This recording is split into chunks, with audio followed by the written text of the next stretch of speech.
Le Mans Ultimate keeps getting better and maybe Project Motor Racing got good? This and more right here, right now. Today's video is dedicated to the memory of influential comic author Sam Keith of Sandman and the Max fame, amongst many other works. Sam, thanks for your art. Greetings Romy, you're watching WromWrom, the channel sharing the joy of sim racing and a regular news roundup, our weekly sim racing news. Full force updates this week, a lot going on once again. Seems that the creativity of the developers has increased with spring knocking on their doors. Interesting stuff from LMU, Project Motor Racing with what they say it's a day and night update, and a lot more. Let's check it out.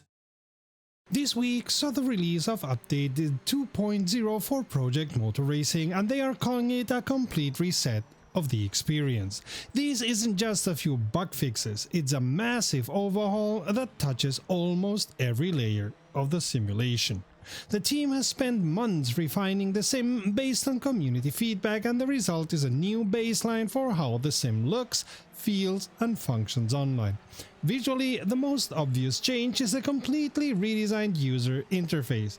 Every menu has been rebuilt for speed and clarity. The developers added contextual tooltips everywhere, especially for car setups and force feedback. This is a practical move to help drivers understand exactly how their adjustments affect the car's behavior. They also introduced an ECU widget for real-time telemetry and a new force feedback widget to help fine-tune your force feedback settings. The driving physics have received a significant upgrade. The team say they worked with experienced sim racers to refine how cars communicate grip and how they behave at the limit. The underlying tire model has been revised, with the NGT class getting the most advanced version. The Mazda MX-5 Cup has been completely rebuilt from the differential to the tires. The goal here is not to make the cars easier to drive, but to make their behavior more predictable and readable. You will notice better braking stability, refined traction control and improved throttle response across many classes like GT3, GTE and LMDH. Online racing has also been strengthened to protect the integrity of competition. A new anti-cheat system is now active in ranked online events. The developers introduced a license points system to encourage cleaner racing and reduce incident. Backend support for incident reporting has been added, and from April 1st all car classes, including DLCs, will be available in ranked online. Career mode has been transformed from a loose collection of events into a structured journey. Players now progress through a championship ladder with a goal of winning 15 titles. Real-world sponsors like Liqui Moly have been integrated into the sponsorship system. The mode now features new event messaging, podium ceremonies and championship trophies to track your legacy. While there is a promise of future voiceover updates for the race engineer, the current changes already add a lot more direction to the single-player experience. Technically, the update includes improved lighting with physically based values, better weather presets and performance optimizations for foliage and trackside decorations. The sim also fixes a long-standing issue with the Motec display flickering and improves the visual parity between consoles and PC. Overall, Update 2.0 aims to make Project Motor Racing feel more professional and authentic. With the new UI, refined physics and stronger online systems, the sim may at last be setting itself up for a serious competitive future. Asetek is getting rid of as much La Prima stuff as they can, as they are dropping the prices up to 47% for their La Prima products. This applies globally, no matter which Asetek shop you used to buy. In the US, the promotion focuses on steering wheels, pedals and upgrade kits, while in the rest of the world this applies to any La Prima product you want to buy. And if you use the code WromWrom when checking out, you'll get 5% on top of that. Moza released two products last week, a Lamborghini Revuelto steering wheel and the SRP2 pedals. The wheel is an official replica with 300mm size and an aluminium alloy frame. The SRP2 pedals are steel load cell pedals, which they combine with an angle sensor. If you're not content with the elastomers and springs you get directly, you'll have to dish out some more money for their CRP2 performance kit, which brings different springs and elastomers. The pedals are compatible with PC and Xbox. 4 Naken subsidiaries have filed for insolvency, including the studio developing the racing games and the WRC Sims Kiloton. For now, RoboSim hasn't, but it may be only a matter of time before they do. Fanatec will soon offer Formula 1 registered licensed products, as they have paid mucho dinero to be allowed to do so for a couple of years. So on top of the normal price, you'll be paying those licenses too. Great, innit? SimuCube are celebrating 10 years of existence with a video.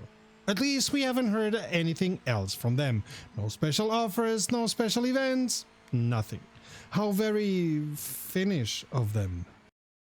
The Supernova team recently opened up about Assetto Corsa Rally, confirming that reactive code driver lines, including famous quotes from 90s games and viral videos, are already recorded but waiting on code implementation to trigger them during crashes or mistakes. While dynamic snow conditions impressed players in Monte Carlo and are being tested for other locations, there is no specific release date yet, just a hopeful nod to future updates. A dedicated training area for mastering handbrakes and terrain handling exists in the game design, but it remains on the back burner while the small team prioritizes core content like new rallies, online mode and native VR support. Speaking of VR, it is listed as a top priority, though progress is described as slow and steady due to resource constraints, with no timeline provided despite the passionate community demand.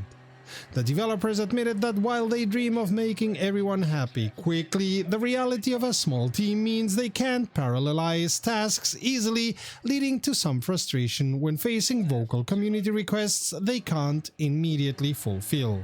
On the content front, mixed surface stages combining gravel and tarmac are not currently planned, as the sim sticks to modern single surface rally rules, though the door isn't entirely closed for the distant future.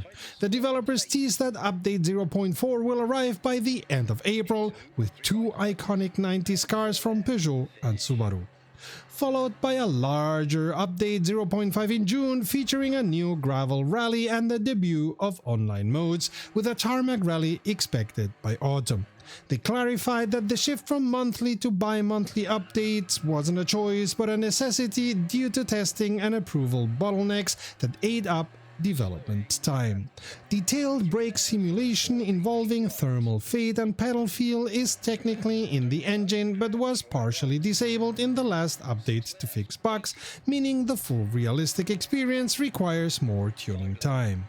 The team emphasized that while asset production tools are nearly complete, allowing artists to work more independently, the coding team is still swamped with physics, online and VR improvements.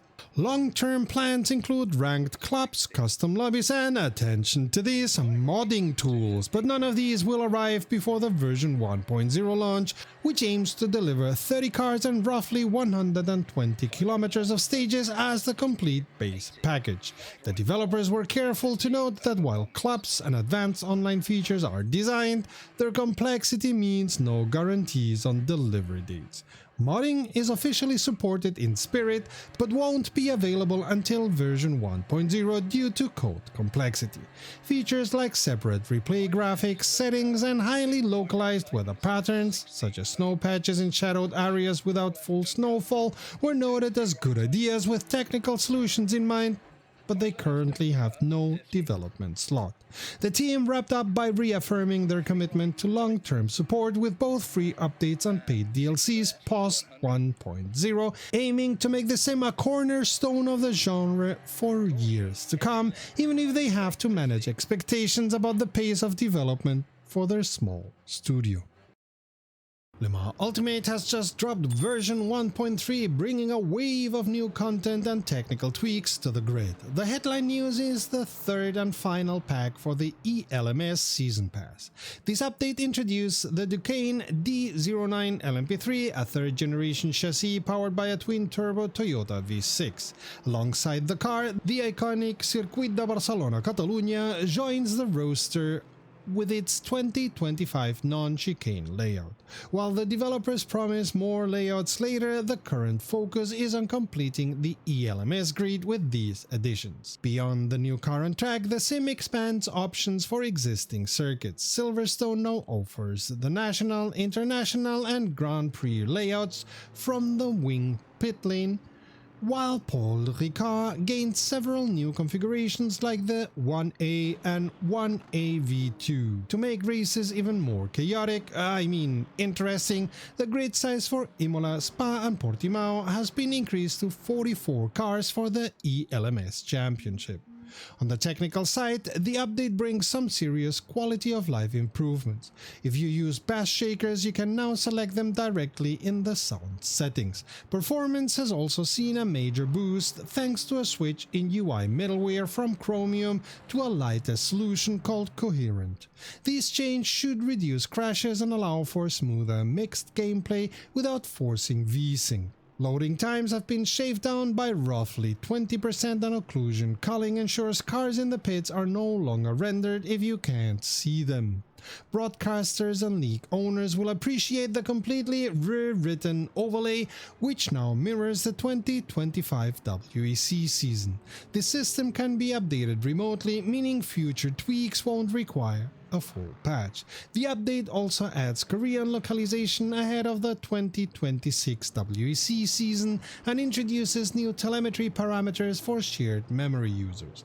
Finally, the live steward system has been refined to handle false positives and intentional wrecking more efficiently.